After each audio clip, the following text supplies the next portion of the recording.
Makabayang araw! Masaya ako na makita ka. Batang Pilipino, batang matalino, batang may respeto, handang matuto. Ako si Teacher Xiao, ang gagabay sa iyong paglalakbay.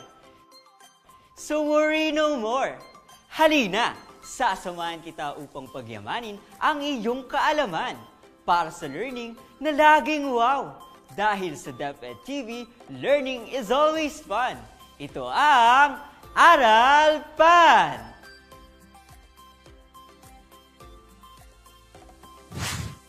Ngayong araw, tatalakayin natin ang konsepto ng isang bansa. Pero bago yan, siguraduhin na ihanda mo na ang self-learning module, ballpen, at papel.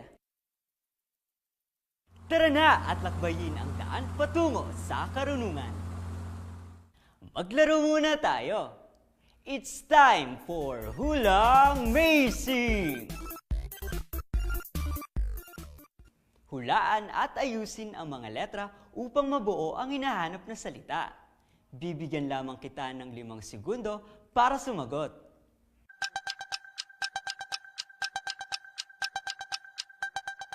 Para sa unang bilang,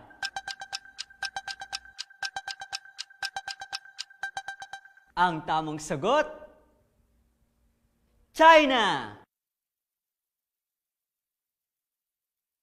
Ang bansang China ang may pinakamalaking populasyon ng tao sa buong mundo, na may bilang na umaabot sa mahigit 1 bilyon.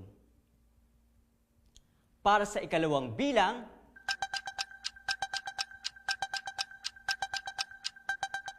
ang tamang sagot, Russia! Ang Russia ang pinakamalaking bansa ayon sa teritoryo. Para sa ikatlong bilang,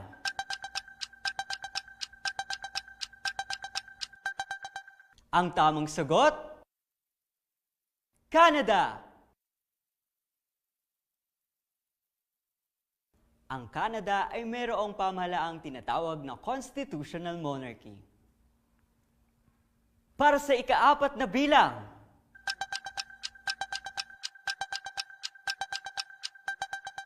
ang tamang sagot, Pilipinas! Mahusay! Ang Pilipinas ay isang kapuluan at matatagpuan ito sa Timog Silangang Asya. Dito tayo naninirahan at namumuhay.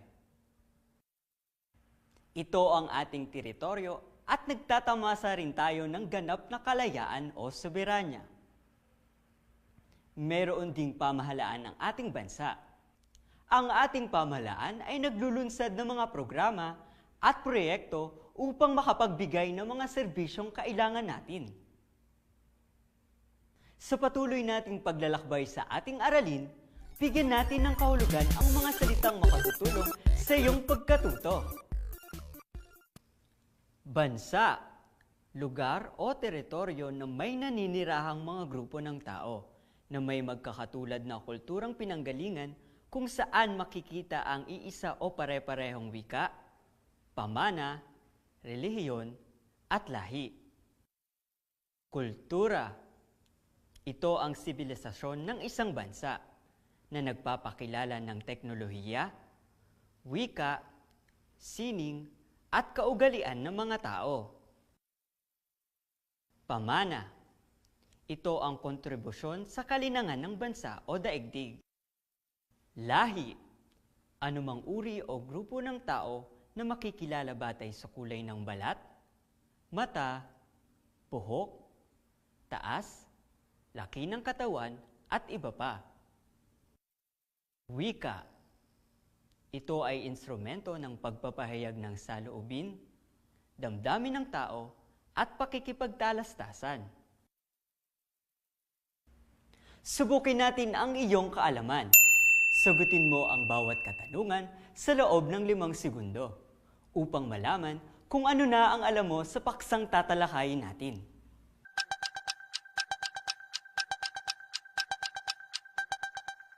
Unang bilang. Anong lugar ang maituturing mong sarili mong bansa? A. Peru, B. Korea, C. Amerika, D. Pilipinas.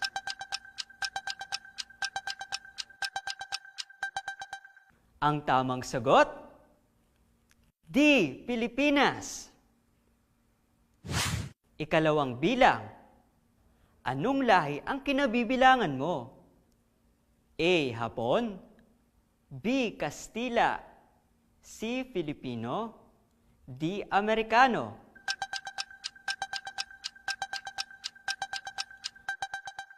Ang tamang sagot, C. Filipino. Ikatlong bilang, ano ang tawag sa anumang uri o grupo ng tao na makikilala batay sa kulay ng balat, mata, buhok, taas, laki ng katawan at iba pa? A. Lahi, B. Wika, C. Pamana, D. Kultura.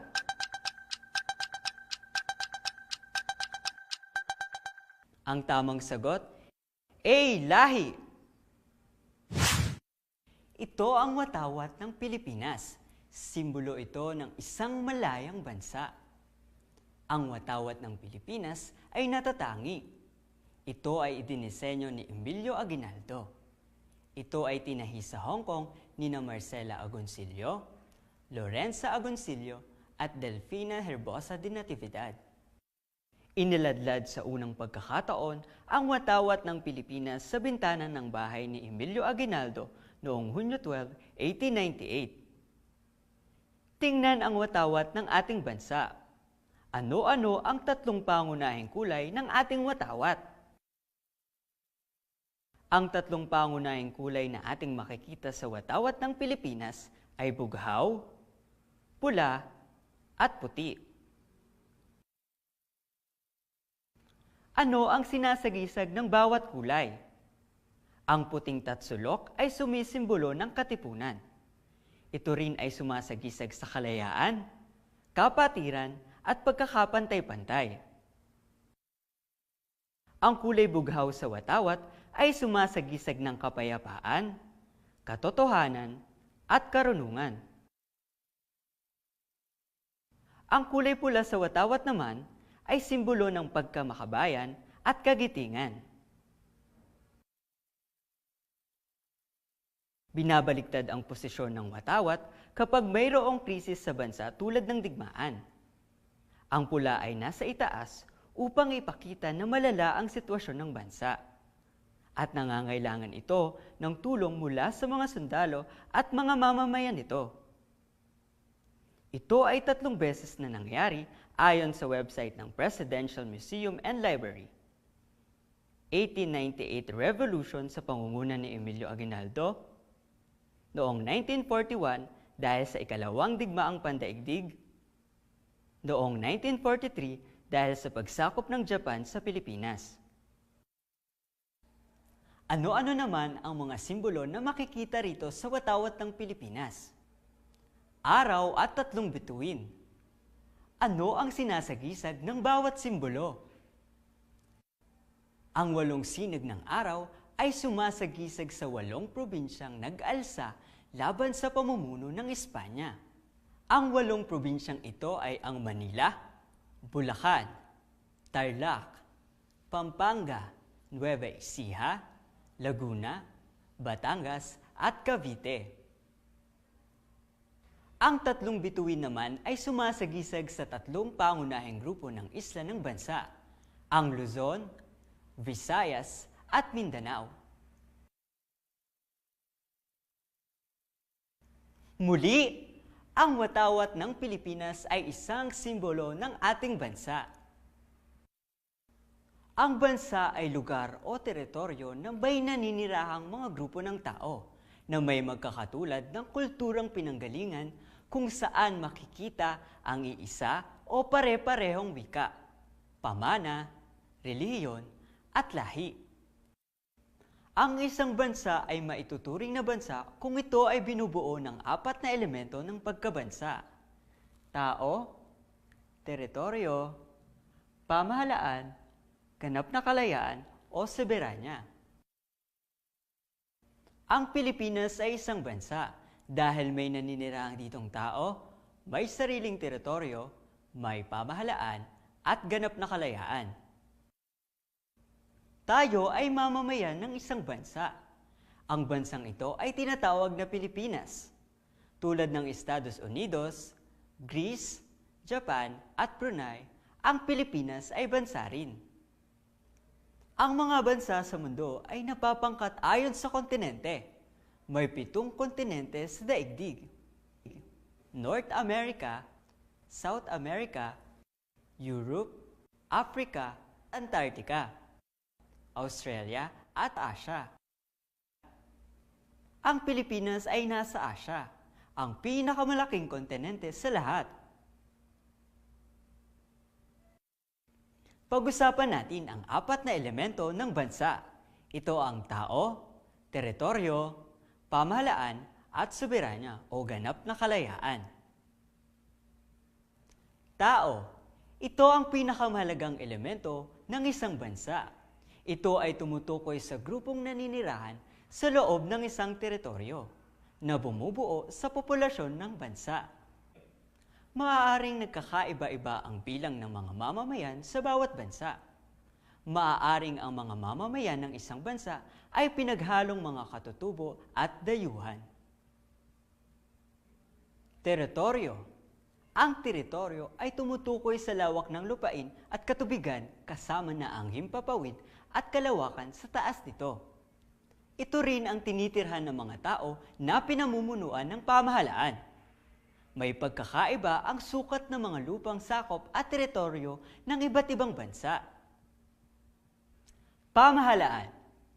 Ang pamahalaan ay isang samahan o organisasyong politikal na itinataguyod ng mga grupo ng tao na naglalayong magtatag ng kaayusan at nagpapanatili ng isang sibilisadong lipunan. Soberanya. Ang soberanya o ganap na kalayaan ay tumutukoy sa kapangyarihan ng pamahalaang mamahala sa kanyang nasasakupan. Tumutukoy rin ito sa kalayaang magpatupad ng mga programa nang hindi pinakikialaman ng ibang bansa. Dalawa ang anyo ng soberanya: panloob na soberanya at panlabas na soberanya. Ang panloob na soberanya ay ang pangangalaga ng sariling kalayaan. Ang soberanyang ito ang nagbibigay ng kalayaan sa isang estado na pangalagaan ang mga panloob na interes ng bansa. Kasama rin dito ang pagpapatupad ng mga batas na dapat sundin ng mga mamamayan ng bansang ito para sa kanilang kapakanan. Kahalagahan ng panloob na soberanya. May namumuno sa mamamayan, ari-arian at tanggapan sa nasasakupan nito. Nakapag-aari ng mga lupain, gusaling pambayan at tanggapan sa nasasakupan nito. Ang panlabas sa soberanya ay ang pagkilala ng ibang bansa sa kalayaang ito.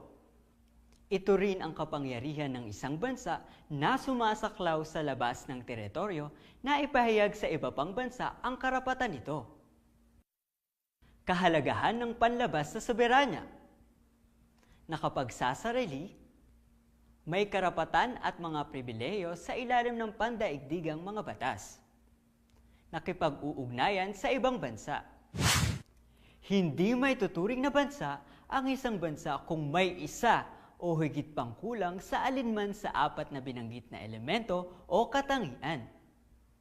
Mayroon tayong 175 bansa ang nagtataglay na 4 na elemento ng pagiging ganap na bansa. Kabilang ang Pilipinas sa mga bansang ito. Ilang lugar sa mundo na maituturing na bansa ay ang United States of America, Australia, United Kingdom, Saudi Arabia at China.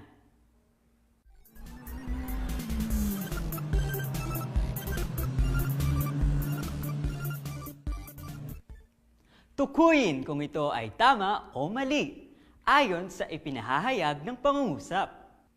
Sagutan lamang ito sa loob ng 5 segundo. Tara na at simulan na natin!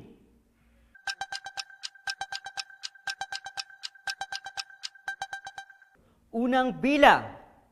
Ang bansa ay isang lugar o teritoryo na may naninirahang mga tao. Tama o mali?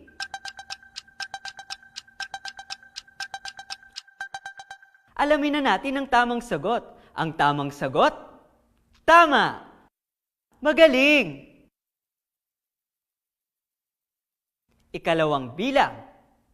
Ang bansa ay matatawag na bansa kung ito ay binubuo ng 4 na elemento. Tama o mali?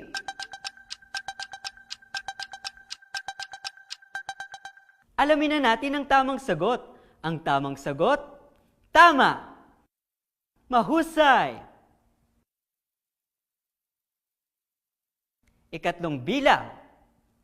Ang bansa ay kinakailangan ng isang pamahalaan. Tama o mali?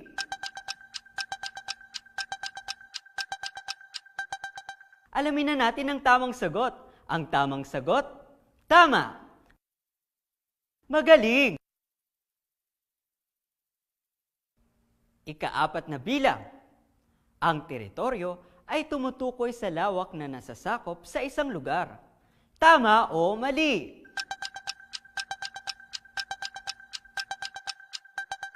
Alamin na natin ang tamang sagot. Ang tamang sagot? Tama! Mahusay! Ika-5 bilang. Ang Pilipinas ay maituturing na isang bansa. Tama o mali?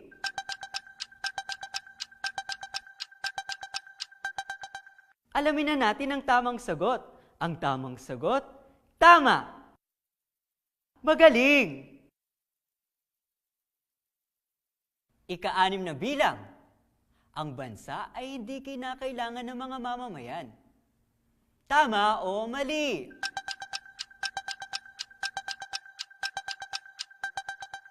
Alamin na natin ang tamang sagot. Ang tamang sagot?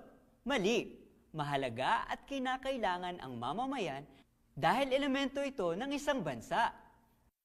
Mahusay! Ika-7 bilang. Soberanya ang tawag sa kapangyarihan ng namamahala sa kanyang nasasakupan. Tama o mali?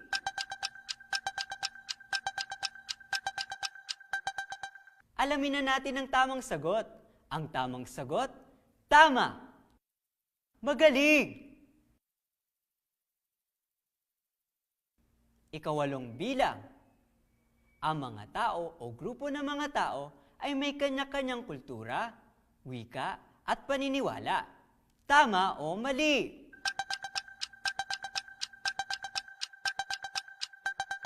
Alamin na natin ang tamang sagot. Ang tamang sagot? Tama! Mahusay! Ika-9 na bilang. Ang Pilipinas ay may isang pamahalaan na tumutugon sa mga pangangailangan.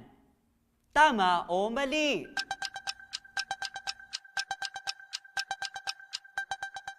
Alamin na natin ang tamang sagot. Ang tamang sagot? Tama! Magaling! Ika-10 bilang. Hindi mahalaga kung ang teritoryo ng isang bansa ay malaki o maliit. Tama o mali?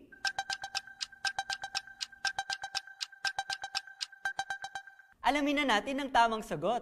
Ang tamang sagot? Tama! Mahalagang paalala, bilang mamamayan at bilang Pilipino ng ating bansang Pilipinas, ipakita natin ang pagiging makabansa. Halimbawa nito ay sa pamamagitan ng pagmamahal at pagsunod sa mga alituntunin ng pamahalaan. Oras na para sa Aral Pan, Gawaing Pantahanan. Maituturing bang bansa ang Pilipinas sa panahon ng 1898 Revolution? Oo o hindi? Ipaliwanag ang sagot.